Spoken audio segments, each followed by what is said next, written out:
Praise the lord. దేవుని పరిశుద్ధ నామానికి మహిమ, ఘనత, ప్రభావం కలుగును గాక. ప్రియులారా, మరొకసారి మీ ముందుకు రావడానికి దేవుడు నాకు ఇచ్చిన మంచి అవకాశాన్ని బట్టి దేవుని నామాన్ని ఎంతగానో మహిమపరుస్తున్నాను. ఒక మాటను మీతో పంచుకోవాలని ఈ విధంగా మీ ముందుకు రావడానికి దేవుడు సహాయం చేశాడు. చూడండి, 95వ కీర్తన 8వ వచనం 2వ భాగంలో ఈ విధంగా రాయబడి ఉంటుంది: మీ హృదయములను కఠినపరచుకొనకుడి.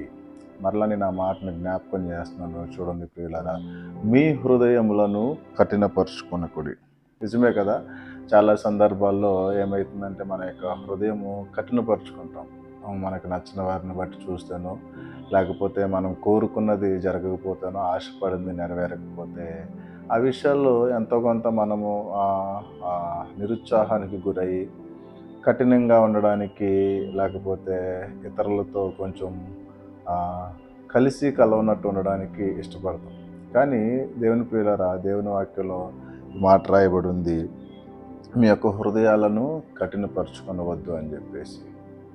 ఇదే యొక్క మాటను కనుక మనం ఆధ్యాత్మికంగా తీసుకుంటే ఇలా కూడా ఆలోచన చేయొచ్చు. చాలా సందర్భాల్లో మనం చేసిన ప్రార్థనను బట్టో, లేకపోతే దేవుడి దగ్గర నుంచి మనం ఎక్స్పెక్ట్ చేసింది జరగకపోతేనో మన యొక్క ఆలోచన విధానం కూడా ఆధ్యాత్మికంగా కొంచెం కఠినంగా వ్యవహరిస్తాం.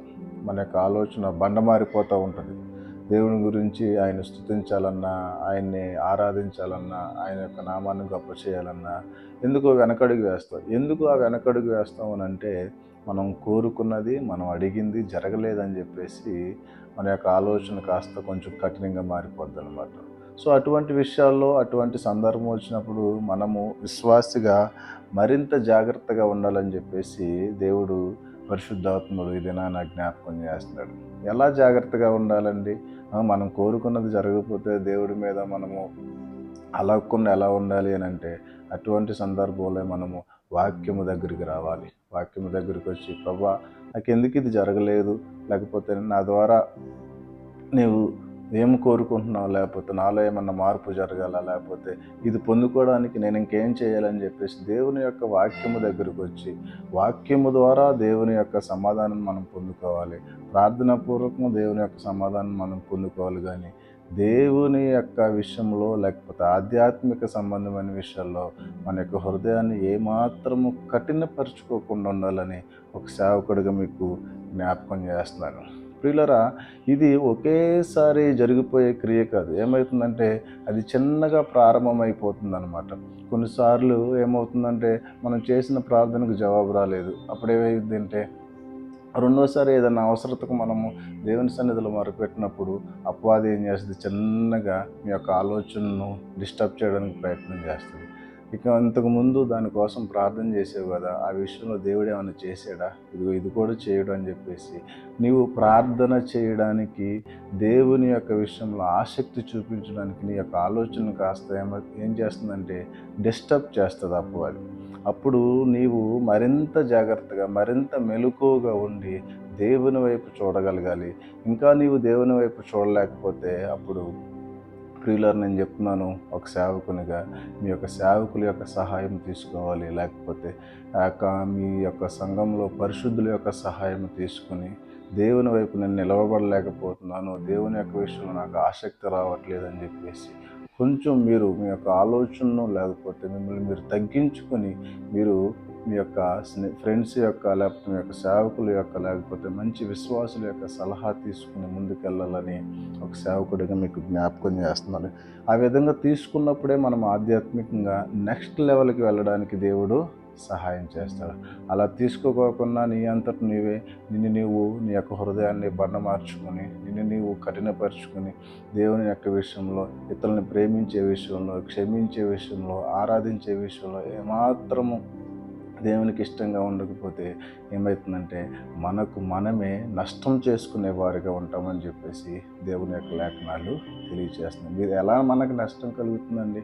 నాకు ప్రార్థనకు జవాబు రాలేదు, దాని ద్వారా నాకు నష్టం జరిగింది, కానీ నేను ఇతరులకు చేయడం ద్వారా నాకు ఎలా నష్టం జరుగుతుందంటే, ప్రియులరా, మనము ప్రార్థనకు జవాబు రాలేదని మన యొక్క హృదయాన్ని కఠినపరుచుకుంటే అది కాస్త ఇంకో దానికి జవాబు రాకుండా చేస్తుంది. అది కాస్త మరొక దానికి జవాబు రాకుండా చేస్తుంది. ఇంకా దేవుని యొక్క విషయంలో మనం ఎదురు చూడడానికి వీలు లేకుండా అపవాది మనల్ని ఏ విధంగా బండ మారిపోయేలాగా, కఠినమైపోయేలాగా ఒక క్రూయల్ పర్సన్గా మార్చేస్తుందన్నమాట. అలా మారకుండా ఉండాలనే పరిశుద్ధాత్ముడి దినాన ఈ మాటని జ్ఞాపకం చేస్తాడు. మీ యొక్క హృదయాలను కఠినపరుచుకున్న do not harden your hearts, ఇంగ్లీష్లో బాగుంటుంది. మీ యొక్క హృదయాలను బండమార్చుకోవద్దు, కఠినపరుచుకోవద్దు. దేవుడు మీ జీవితంలో ఏదైనా చేయకపోతే ఇంకనూ దేవుని దగ్గరికి వచ్చి దేవుని యొక్క సహాయం కోరుకునేవారిగా, ప్రార్థించేవారిగా ఉండాలి అని చెప్పేసి వాక్యం తెలియజేస్తుంది. మీరు చూడండి, ఇశ్రాయేల్ ప్రజలు వారు కోరుకున్నది జరగలేదని, వారి యొక్క దాహం తీరలేదని, వారికి ఆకలి తీరలేదని, వారు తినడానికి కావాల్సిన దేవుడు ఇవ్వలేదని చెప్పేసి దేవుని మీద సనిగారంట. అలా సనుక్కుని దేవుని మీద సనుక్కుని వారి యొక్క హృదయాలను కఠినపరుచుకున్నారంట. అలా కఠినపరుచుకోవడం ద్వారా ప్రియులారా, అదే అధ్యాయంలో రాయబడి ఉంటుంది, వారు దేవుని యొక్క విశ్రాంతిలో వారు ప్రవేశించలేకపోయారంట. దేవుని యొక్క ఆశీర్వాదాన్ని, దేవుని యొక్క వాగ్దానాన్ని వారు స్వతంత్రించుకోలేకపోయారని వాక్యంలో రాయబడి ఉంది. నేను చదువుతున్నాను చూడండి. కావున నేను కోపించి వీరెన్నడూ నా విశ్రాంతిలో ప్రవేశింపకూడదని ప్రమాణము చేసి తిని. దేవునికే కోపం వచ్చేసిందంట ప్రియులారా. మీరు ఆలోచన చేయండి. మన యొక్క వైఖరి, మన యొక్క బిహేవియర్ దేవునికి కనుక నచ్చేలాగా లేకపోతే, దేవునికి ఇష్టంగా లేకపోతే, మన మీద దేవుడు కోపడితే మనకు వచ్చే ప్రతి ఒక్క ఆశీర్వాదం మనము కోల్పోతాం. మనం ప్రార్థించిన దానికి జవాబు రాలేదని మనం చింతపడి కఠినులుగా మారిపోతే, దేవుడు మన పట్ల ఒకవేళ కఠినంగా వ్యవహరిస్తే, దేవుని యొక్క ఉగ్రత, దేవుని యొక్క కోపం మన మీదకి వస్తే, మన పట్ల దేవుడు నిర్దేశించిన, మన కొరకు నిర్ణయించిన ప్రతి ఒక్క ఆశీర్వాదం మనము కోల్పోయే ప్రమాదం ఉంది. కాబట్టి అటువంటి సందర్భంలో ఏం చేయాలి? మరలా నేను జ్ఞాపకం చేస్తున్నాను, పరిశుద్ధుల సహాయం తీసుకోవాలి, సేవకుల యొక్క సహాయం తీసుకోవాలి. మనం వాక్యము దగ్గరికి రావాలి. ప్రభు నాతో ఏం మాట్లాడుతున్నాడు, ఈ విషయం ద్వారా ఇది జరగలేదు కదా, ఏ విధంగా ప్రభు అది జరగడానికి సహాయం చేస్తాడని మనం వాక్యము ధ్యానించేవారిగా ఉండి, వాక్యము చదివేవారిగా ఉండి, దేవుణ్ణి మరింతగా అర్థం చేసుకునేవారిగా ఉన్నట్లయితే నా దేవుడు తప్పకుండా మీకు సహాయం చేస్తాడు.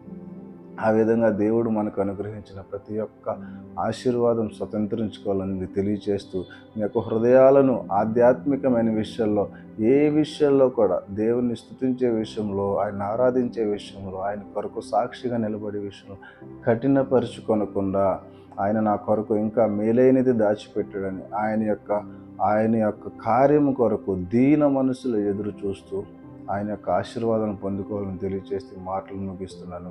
దేవుడు అట్టి కృప ఈ మాటలు వింటున్న ప్రతి ఒక్కరికి దయచేయునుగాక. చిన్న ప్రార్థన చేస్తాను. పరిశుద్ధుడైన తండ్రి, నీకు స్తోత్రాలు ప్రభా. చాలా సందర్భాల్లోనైనా మేము మా యొక్క హృదయాలను ఎదుటనైనా కఠినపరుచుకున్నటువంటి పరిస్థితులు ఉన్నాయి.